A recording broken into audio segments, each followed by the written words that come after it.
सड़कें सूनी हैं, अस्पतालों में भीड़ है, कहीं लाचारी है, कहीं मजबूरी है।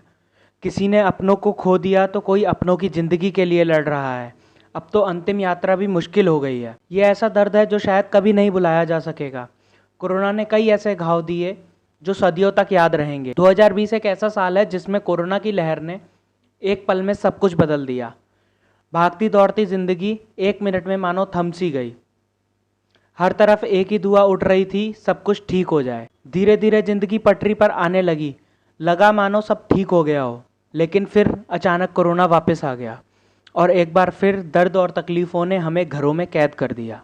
लेकिन क्या ये कोरोना वापस आया या हमने इसे बुलाया है? जी हाँ, आज हम आपको यही बताने जा रहे हैं कि आखिर जिस कोरोना ने धीरे धीरे अपने पैर खींचने शुरू कर दिए थे, वो वापस कैसे आ गया और पलक झपकते इतना भयानक रूप कैसे ले लिया।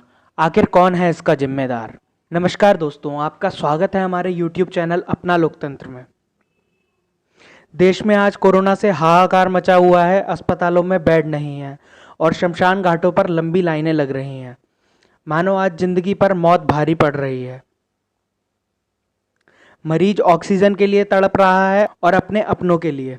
सरकार लगातार ये कह रही है कि हम अपनी पूरी कोशिश कर रहे हैं और उन कोशिशों से कुछ खास फायदा होता दिख नहीं रहा है। महाराष्ट्र से लेकर दिल्ली तक कोहराम मचा है। अस्पतालों में ना तो बेड खाली है, ना ऑक्सीजन बचे हैं। दिल्ली में पिछले 24 घंटों में कोरोना वायरस के 23,686 नए मामले आए हैं, जो एक बहुत बड़ा आंकड़ा है। वहीं महाराष्ट्र में आज फिर कोरोना के 58,924 मामले आए हैं। बाकी राज्यों का भी हाल कुछ ऐसा ही है। लेकिन सवाल ये है कि आखिर जो कोरोना कुछ दिन पहले तक काफ़ी कम हो गया था, कुछ दिन तो ऐसे भी रहे जब देश भर में कोरोना के 10,000 से भी कम केस आए, तो एक महीने में यह 1,000 का सफ़र लाखों तक कैसे पहुंच गया? इस साल 2 फरवरी को जब देश में कोरोना के केस 8,635 दर्ज किए गए और 12 अप्रैल को देश में कुल 1.5 लाख से ज़्यादा मामले दर्ज किए गए, जो एक बहुत बड़ा फासला है। आखिर एक महीने में देश एंडेमिक से पैंडेमिक की ओर कैसे लौट आया? चलिए आपको थोड़ा पीछे ले चलते हैं। देश भर में लॉकडाउन और कोरोना का डर, लोगों ने काफ़ी हद तक कोरोना प्रोटोकॉल को फॉलो किया। सभी भीड़ भाड़ वाली जगहों को बंद कर दिया गया। ऑफिसेज में भी वर्क फ्रॉम होम कर दिया गया। सोशल डिस्टेंसिंग का जमकर पालन हुआ। सरकार ने खूब सख्ती दिखाई, जिसके चलते कोरोना धीरे धीरे कम होने लगा। लोगों को लगा कि यह पैंडेमिक अब एंडेमिक की ओर पहुंच गया है। सरकारों को भी ऐसा ही लगा। धीरे धीरे जिंदगी पटरी पर आने लगी। सभी चीज़ों को खोल दिया गया। सोशल डिस्टेंसिंग खत्म हो गई। लोग बिना मास्क घरों से निकलने लगे और जिन्होंने मास्क लगाया वो नाक से नीचे या गले तक लगाते थे। शादी समारोह पार्टियों में भीड़ दिखने लगी और लापरवाही की सभी हदें पार हो गईं। लोगों के मन में डर तो मानो उड़नछू हो गया। सब कुछ पहले से भी ज़्यादा गुलजार हो गया।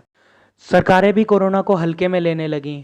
फ़ोन पर अनाउंसमेंट और पोस्टर के सिवा कोरोना को रोकने के सभी विकल्पों को बंद कर दिया गया। चुनावी रैलियां शुरू हुईं, धार्मिक आयोजन होने लगे, कोरोना पर आस्था और चुनाव भारी पड़ने लगे। और इन सबसे सबसे ज़्यादा दिक्कत तब शुरू हुई जब लोगों के मन से डर ऐसे गया कि बिना सावधानी बरते त्योहारों को मनाया गया, जिसके चलते काफ़ी पीछे छोड़ गया कोरोना। अप्रैल की शुरुआत में ही लौट आया और देखते ही देखते भयानक हो चला और लगातार हो रहा है। ये कितना खतरनाक रूप ले चुका है, इसका अंदाज़ा आप इस बात से लगा सकते हैं कि देश में कोरोना विस्फोट की स्थिति से निपटने के लिए संसाधन कम पड़ रहे हैं। शहर शहर अस्पतालों में बेड्स, आईसीयू बेड्स, वेंटिलेटर की कमी देखी जा रही है। तो शमशानों में भी लंबी कतारें लगी हुई हैं और अगर ऐसा ही हाल रहा तो आगे का मंजर और भी भयानक होने वाला है। कोरोना को रोकना बहुत ज़रूरी हो गया है और इसे केवल और केवल सतर्कता और सावधानी से रोका जा सकता है। कोरोना से बचाव का एकमात्र तरीका कोरोना प्रोटोकॉल का पालन करना है। इसके लिए सोशल डिस्टेंसिंग, मास्क का इस्तेमाल, अपने हाथों को साबुन से बार बार धोना जरूरी है। कोरोना की इस लहर से निजात कब मिलेगी, ये कहना अभी मुश्किल है। कई एक्सपर्ट मानते हैं कि भारत में दूसरी लहर के लौटने और इतने प्रचंड रूप के पीछे कोरोना का नया स्ट्रेन और डबल म्यूटेंट वायरस जिम्मेदार है। लेकिन हमारी लापरवाही ने इसे पूरी तरह बढ़ा दिया है।